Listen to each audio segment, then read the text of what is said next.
آج ایک سوال کا جواب دیں گے۔ سوال پوچھا ہے محمد شفیق نے چونی سے، کہتے ہیں میرا ایک بیٹا پیدا ہوا ہے، میں اس کا نام زین رکھنا چاہتا ہوں، بتائیے زین نام رکھنا کیسا ہے اور اس کے معنی کیا ہیں، یا اس کے ساتھ ملتا جلتا کوئی اور نام بھی بتا دیں۔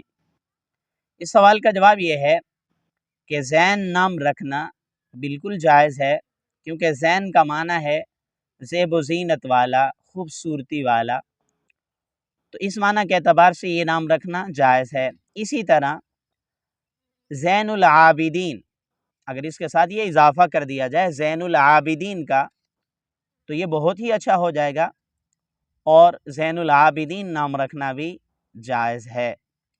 اور زین العابدین جو نام ہے یہ باعث برکت ہے، کیونکہ نبی علیہ السلام نے فرمایا کہ اپنے بچے کا اچھا نام رکھو، اس کی اچھی تربیت کرو۔